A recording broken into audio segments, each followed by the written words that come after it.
इमाम मेहदी का सबसे बड़ा दुश्मन सुफियानी।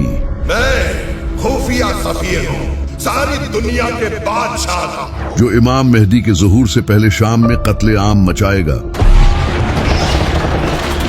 ये इमाम अली अलैहिस्सलाम के चाहने वालों को कत्ल करेगा। लेकिन आखिर इसका ज़ुहूर होगा कैसे, और क्या आज के टाइम में सुफियानी आ चुका है? चले जानते हैं। सुफियानी के बारे में जानने से पहले हमें शाम के बारे में जानना होगा, क्योंकि हदीसों में जब भी सुफियानी का जिक्र आया है तो इसके साथ शाम का नाम भी लिया गया है, क्योंकि सुफियानी का ज़हूर शाम ही से होगा और क़यामत से पहले शाम की इम्पोर्टेंस बहुत ज्यादा होने वाली है। नबी सल्लल्लाहु अलैहि वसल्लम ने फरमाया था, शाम में बरकत है क्योंकि इस पर फरिश्तों ने अपने पर फैलाए हुए हैं। इसके अलावा नबी सल्लल्लाहु अलैहि वसल्लम ने ये भी फरमाया था, मेरी उम्मत का एक गिरोह हमेशा हक के लिए लड़ता रहेगा और अपने दुश्मनों पर गालिब रहेगा, और वो गिरोह शाम ही से होगा। नबी सल्लल्लाहु अलैहि वसल्लम ने फरमाया, शाम इस्लाम का दिल है और क़यामत के दिन हश्र का मैदान भी शाम में ही होगा। मजीद फरमाया, जब आजमाइशें बढ़ जाएं और फितने फैलने लगें तो ईमान शाम की तरफ लौट जाएगा, जैसे सांप अपने बिल की तरफ लौटता है। जब शाम के लोग करप्ट हो जाएं तो समझ लो कि तुम में कोई भला इंसान बाकी नहीं रहा। ये तमाम हदीसें नबी सल्लल्लाहु अलैहि वसल्लम ने शाम के बारे में फरमाई। लेकिन आखिर शाम इतना इम्पोर्टेंट क्यों है, ये जानने के लिए हमें थोड़ा पीछे जाना होगा। जब शाम में आज का फिलिस्तीन, सीरिया, जॉर्डन और लेबनान जैसे रीजन्स शामिल थे और इस पूरे इलाके को शाम कहा जाता था। हजरत इब्राहिम अलैहिस्सलाम जब इराक छोड़कर शाम आए तो वहीं रहने लगे, जिसका जिक्र कुरान में भी है। हमने उसे और लूत को इस सरजमीन तक पहुंचा दिया जिसे हमने तमाम कौमों के लिए बरकत दी है। इनके बाद अल्लाह ने हजरत मूसा अलैहिस्सलाम को भी हुक्म दिया कि वो बनी इसराइल को साथ लेकर शाम जाएं। हजरत मूसा अलैहिस्सलाम के बाद हजरत ईसा अलैहिस्सलाम भी फिलिस्तीन में ही पैदा हुए, जो कि उस वक्त शाम का हिस्सा था। इसी वजह से शाम को नबियों की सरजमीन कहा जाता था। लेकिन फिर शाम रोमन एम्पायर के अंडर आ गया और पूरे शाम पर रोमन्स की हुकूमत कायम हो गई। मगर नबी सल्लल्लाहु अलैहि वसल्लम ने फरमाया था, शाम मेरे कदमों के नीचे होगा, और फिर ऐसा हुआ भी। नबी सल्लल्लाहु अलैहि वसल्लम की वफात के बाद मुसलमानों ने रोमन एम्पायर के खिलाफ जंग लड़ी, जिसका नाम था जंगे यरमुक। इस जंग में हजरत खालिद बिन वलीद मुसलमानों को लीड कर रहे थे और इनकी बेहतरीन स्ट्रेटजी के चलते मुसलमानों को फतह हुई और शाम मुसलमानों के अंडर आ गया। इसके बाद शाम पर हजरत उमर रज़ी अल्लाह तआला अन्हु की खिलाफत कायम हुई और शाम पूरी मुस्लिम दुनिया का एक सेंटर बनने लगा। हजरत उमर रज़ी अल्लाह तआला अन्हु ने यजीद बिन अबू सुफियान को शाम का गवर्नर लगा दिया, मगर बीमारी की वजह से इसकी मौत हो गई। फिर हजरत उमर रज़ी अल्लाह तआला अन्हु ने यजीद के भाई मुआविया को शाम का गवर्नर लगा दिया। लेकिन हजरत उमर रज़ी अल्लाह तआला अन्हु का रूल था कि वो 4 साल बाद हर गवर्नर को चेंज कर देते थे। मगर अफसोस के हजरत उमर रज़ी अल्लाह तआला अन्हु को 4 साल पूरे होने से पहले ही शहीद कर दिया गया। इनके बाद हजरत उस्मान रज़ी अल्लाह तआला अन्हु खलीफा बने और वो मुआविया के कबीले के थे, इसलिए उन्होंने 12 साल तक मुआविया को गवर्नर की पोस्ट से नहीं हटाया। इन 12 सालों में मुआविया ने बैतुल-माल का पैसा लोगों में बांटकर पूरे शाम पर अपना कंट्रोल स्ट्रॉन्ग कर लिया और शाम के लोग इसे अपना लीडर मानने लगे। मुआविया बैतुल-माल से पैसा चोरी करके लोगों को देता था और लोग इससे खुश रहते थे। फिर जब हजरत उस्मान रज़ी अल्लाह तआला अन्हु को शहीद कर दिया गया तो इमाम अली अलैहिस्सलाम खलीफा बने और उन्होंने मुआविया के खिलाफ जंग की, मगर मुआविया ने धोखे से सुलह कर ली और बाद में इमाम हसन अलैहिस्सलाम के साथ भी एक एग्रीमेंट किया, क्योंकि इसने पैसे देकर कई गवर्नर्स को खरीद लिया था। फिर इमाम हसन अलैहिस्सलाम को जहर देकर शहीद कर दिया गया और इसके बाद पूरी हुकूमत मुआविया के कब्जे में आ गई। इसने सारे गवर्नमेंट रिकॉर्ड्स और खजाने दमास्कस शिफ्ट कर दिए। इसने बहुत करप्शन की और इमाम अली अलैहिस्सलाम से दुश्मनी की वजह से इनके चाहने वालों को कत्ल करना शुरू कर दिया। इसने बहुत से सहाबा को शहीद कर दिया जो इमाम अली अलैहिस्सलाम से मोहब्बत करते थे। फिर इसने अपनी पूरी हुकूमत में ऑर्डर्स जारी कर दिए कि जो भी अली से मोहब्बत करे या जिसका नाम अली हो उसे कत्ल कर दिया जाए, और यूं पूरे शाम में कत्ले आम हुआ। इसीलिए नबी सल्लल्लाहु अलैहि वसल्लम ने मुआविया की हुकूमत को काट खाने वाली बादशाहत कहा था। फिर मुआविया के बेटे यजीद ने अपने बाप की मौत के बाद इमाम हुसैन और इनके खानदान पर जुल्म किया, मक्का और मदीना के मुसलमानों को कत्ल किया और इनकी औरतों का रेप हुआ। जब इमाम हुसैन अलैहिस्सलाम का कटा हुआ सर शाम के दरबार में लाया गया तो पूरे शाम में खुशियां मनाई गई, और अब वही शाम जो कभी नबियों की सरजमीन हुआ करता था अब जालिमों के कब्जे में आ गया था। फिर यजीद की मौत के बाद कुछ टाइम तक बनो उमैया ने शाम पर हुकूमत की, मगर बाद में बनो अब्बास ने उन्हें शिकस्त देकर शाम को फतह कर लिया, और इसके बाद शाम पर कई मुसलमान हुकूमतें आती रही। फिर सीरिया पर बशर अल असद की हुकूमत आ गई जो कि एक डिक्टेटर था। इसकी फैमिली कई डिकेड्स से सीरिया पर हुकूमत कर रही थी और ये एक शिया खानदान था, जबकि सीरिया में तकरीबन मेजॉरिटी पॉपुलेशन सुन्नी मुसलमानों की थी। ये बशर अल असद भी शिया था, लेकिन अलवी शिया था। ये अलवी शिया वो फिरका है जिससे शिया भी नफरत करते हैं, क्योंकि ये अलवी शिया हजरत अली को खुदा मानते हैं, और इसी अलवी शिया की हुकूमत सीरिया पर कायम थी। ये वो टाइम था जब अरब वर्ल्ड में अरब स्प्रिंग के नाम से ट्यूनीसिया, इजिप्ट, लीबिया और यमन में प्रोटेस्ट्स हो रहे थे। Egypt's 18-day revolution defied. मगर सीरिया में ऐसा नहीं था। वहाँ बशर अल असद पीसफुली हुकूमत कर रहा था और लोग इसके खिलाफ प्रोटेस्ट नहीं करते थे, क्योंकि प्रोटेस्ट करने पर सख्त सजा दी जाती थी। लेकिन फिर एक दिन एक लड़के ने स्कूल की दीवार पर ये लिख दिया, जिसका मतलब था अब अगला नंबर बशर अल असद का है, यानी वो ये बताना चाहता था कि इसकी हुकूमत अब खत्म होने वाली है। इस लड़के का नाम मुआविया था। जब हुकूमत को इस बात का पता चला तो उन्होंने मुआविया और इसके साथ दूसरे लड़कों को अरेस्ट कर लिया और उन्हें बुरी तरह टॉर्चर का निशाना बनाया, ताकि लोगों के लिए एक मिसाल कायम की जाए कि जो भी हुकूमत के खिलाफ खड़ा होगा इसका अंजाम भी यही होगा। जब अवाम ने ये सब देखा तो वो गुस्से से भर गए और बशर अल असद की डिक्टेटरशिप के खिलाफ प्रोटेस्ट शुरू कर दिया, मगर सिक्योरिटी फोर्सेस ने इन प्रोटेस्टर्स पर फायरिंग कर दी।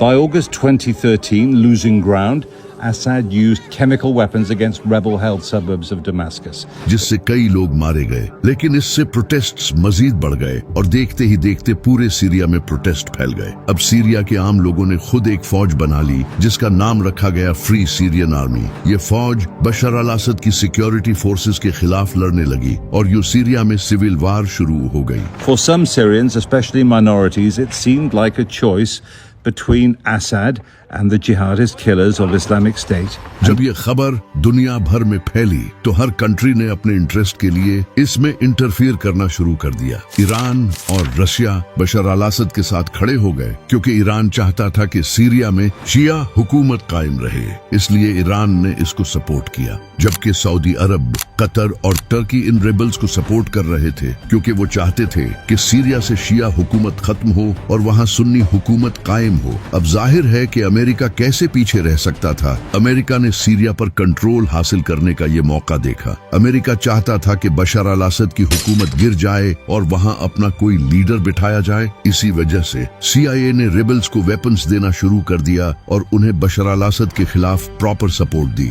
इसी दौरान आइसिस ने भी मैदान में एंट्री मारी और इसने भी बशर अल असद के खिलाफ जंग शुरू कर दी। इसके बाद पूरा सीरिया जंग का मैदान बन गया।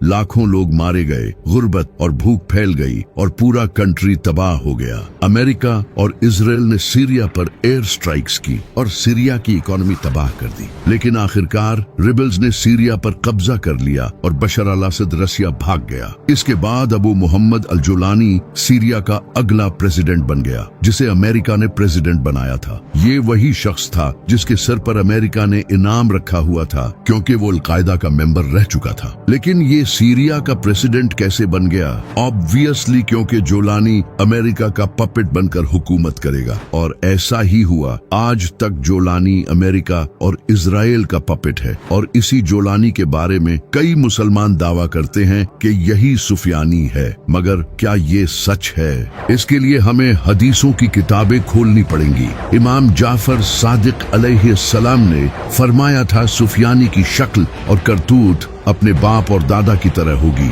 यानी जिस तरह मुआविया और यजीद ने अहले बैत के चाहने वालों का कत्ले आम किया था।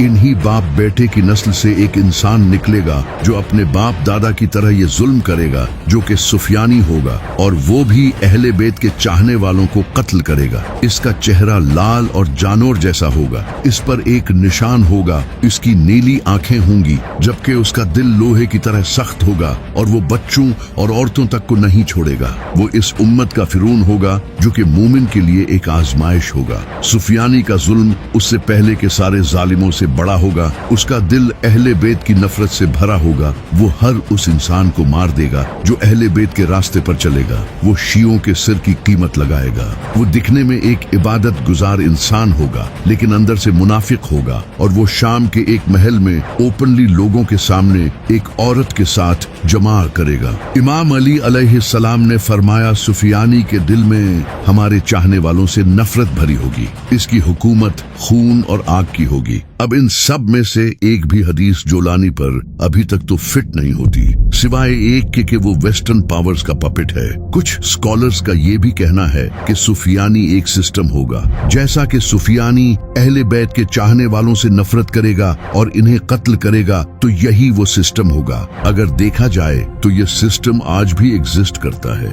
1980 में कुछ मिलिटेंट ऑर्गेनाइजेशंस जो कि एंटी शिया आइडियोलॉजीज रखती थी, जैसे कि सिप्पा साहबा, इस ऑर्गेनाइजेशन ने हजारों शिया को कत्ल किया। पाकिस्तान के डिफरेंट शहरों में शियाओं पर अटैक्स किए, बॉम्ब्स ब्लास्ट किए गए, यहाँ तक कि शिया डॉक्टर्स और प्रोफेशनल्स तक को नहीं छोड़ा। ये सब तकरीबन 20 सालों तक चलता रहा और हजारों शिया कत्ल किए गए। यही वो सुफियानी सिस्टम है। आज भी पूरी दुनिया में अहले बैत के चाहने वालों को काफिर कहा जाता है और उन्हें डिफरेंटली ट्रीट किया जाता है, और ये सब तेजी से बढ़ रहा है। तो ये जो जोलानी है, ये तो सुफियानी बिल्कुल नहीं है। इमाम अली अलैहिस्सलाम ने फरमाया, सुफियानी के इस दुनिया में आने से पहले शाम में 2 गिरोह आपस में लड़ेंगे, लेकिन ये लड़ाई यूं ही चलती रहेगी जब तक अल्लाह की तरफ से एक जलजला ना आ जाए, जिसमें लाखों लोग मारे जाएंगे। ये अर्थक्वेक मोमिनों के लिए अल्लाह की तरफ से रहमत होगा और काफिरों के लिए अजाब होगा।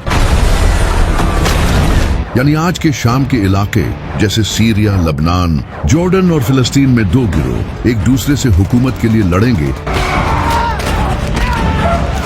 जैसी आज इन कंट्रीज की हालत है। यहाँ फिर से एक जंग होगी, जो कि शायद इसराइल और लुबनान के दरमियान होगी। इसराइल ने अब लुबनान पर एयर स्ट्राइक्स शुरू कर दी हैं। Following further Israeli strikes on southern Lebanon, क्योंकि लबनान उनके ग्रेटर इसराइल का ही पार्ट है, तो इसराइल एक एक करके इन सारे कंट्रीज पर हमला करेगा, जिससे ये जंग छिड़ेगी। ये जंग काफी टाइम तक चलती रहेगी, फिर अल्लाह एक जलजला भेजेगा।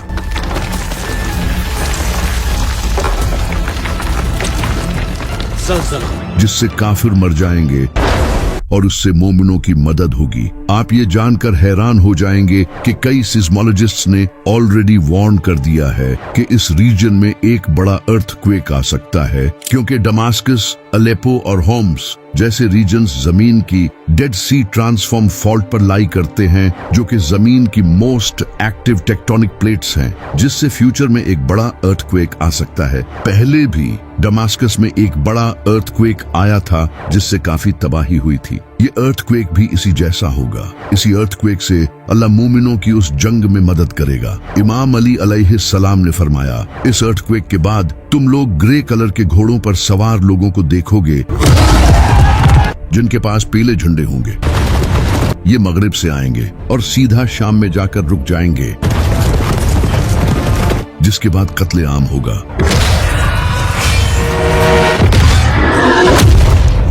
यानी इस अर्थक्वेक के बाद शाम का कोई लीडर नहीं होगा और इसी मौके का फायदा उठाकर कुछ फौजें शाम में आएंगी जो कि नेटो या फिर अमेरिकन फौज होगी, जो कि एक नई जंग शुरू करेंगी। यहाँ घोड़ों से मुराद टैंक्स, जेट्स या फिर आर्म्ड व्हीकल्स होंगे जिन पर यह फौज आएगी और जंग करेगी। क्योंकि जेट्स ऑलमोस्ट सारे ही ग्रे कलर के होते हैं। फिर दमास्कस का एक गांव कोलैप्स हो जाएगा जिसका नाम हरास्ता होगा, जो कि शायद से बॉम्ब्स और एयर स्ट्राइक्स की वजह से तबाह होगा। इस गांव के तबाह होने के बाद एक वादी से एक इंसान निकलेगा और वो दमास्कस के मिंबर पर जाकर बैठ जाएगा। वो अचानक एक भेड़िया की तरह जाहिर होगा और वेस्टर्न पावर्स के साथ मिला हुआ होगा। इसके साथ ऐसे फौजी होंगे जिनके दिल लोहे की तरह सख्त होंगे। वही सुफियानी होगा और फिर वो जुल्म करना शुरू करेगा। वो अपनी फौज को पूरे सीरिया में फैला देगा। इसकी आर्मी इराक में भी जाएगी और बगदाद और कोफा को कैप्चर कर लेगी। वो हर उस इंसान को मार डालेगा जिसका नाम अली, हसन, हुसैन या फातिमा होगा, यानी अहले बैत से मोहब्बत करने वालों को वो कत्ल करेगा। खून की लहरें आ जाएंगी और वो किसी भी एक मोमिन को नहीं छोड़ेगा। ये जुल्म 9 महीनों तक चलेगा। फिर एक दिन काबा के सामने इमाम मेहदी का ज़हूर होगा और कुछ लोग उनके हाथ पर बैत करेंगे जो कि 313 लोग होंगे। जब सुफियानी को पता चल जाएगा कि मक्का में इमाम मेहदी का ज़हूर हो चुका है तो वो दमास्कस में एक बड़ी आर्मी तैयार करेगा और उसे इमाम मेहदी के खिलाफ सीधा मक्का की तरफ भेजेगा। ये आर्मी दमास्कस से मार्च करती हुई मक्का की तरफ बढ़ रही होगी। पूरी दुनिया अपनी आंखों से देखेगी कि एक इंसान को मारने के लिए इतनी बड़ी फौज जा रही है। लेकिन तभी अल्लाह की तरफ से एक मुजज़ा होगा। जैसे ही वो आर्मी रेगिस्तान में बैदा नामी जगह पर पहुंचेगी, इसी वक्त वो जमीन में धंस जाएगी। सारे फौजी मिट्टी की इस दलदल में धंस जाएंगे। इनमें से कोई भी नहीं बच पाएगा सिवाय एक इंसान के, जो कि वापस जाकर सुफियानी को खबर देगा। ये मंजर दुनिया अपनी आंखों से देखेगी और फिर खुरासान से एक इंसान खड़ा होगा जिसका नाम शुएब इब्ने सालेह होगा, जो कि बनो तमीम कबीले से होगा। वो मुसलमानों की एक आर्मी जमा करेगा जो कि काले झंडों के साथ खुरासान से इमाम मेहदी को सपोर्ट करने जाएगी। ये रास्ते में आने वाली सुफियानी फौज को हराती हुई ईरान और इराक से गुजरकर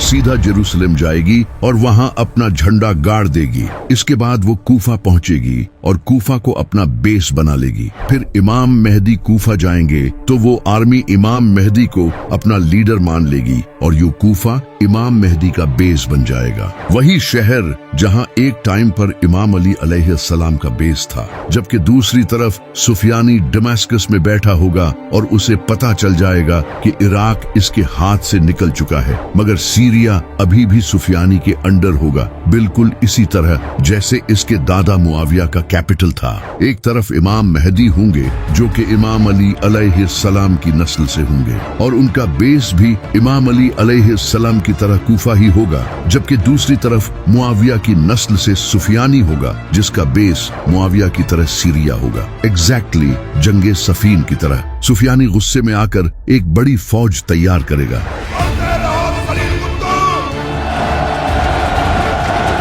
दूसरी तरफ इमाम मेहदी भी अपनी फौज तैयार करेंगे।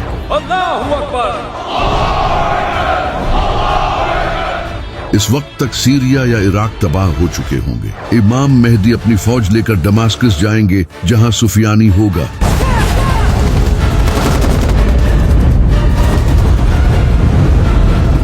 और फिर यही दोनों फौजें आमने सामने होंगी और एक बड़ी जंग होगी। लाखों लोगों की मौत होगी और हर तरफ तबाही होगी। लेकिन इमाम मेहदी ये जंग जीत जाएंगे और सुफियानी की आर्मी खत्म हो जाएगी। सुफियानी ये देखकर वापस दमास्कस भागेगा, मगर इमाम मेहदी की फौज उसे पकड़ लेगी और इमाम मेहदी के सामने लाएगी। फिर इमाम मेहदी उसे खत्म कर देंगे और दुनिया पर हुकूमत करेंगे।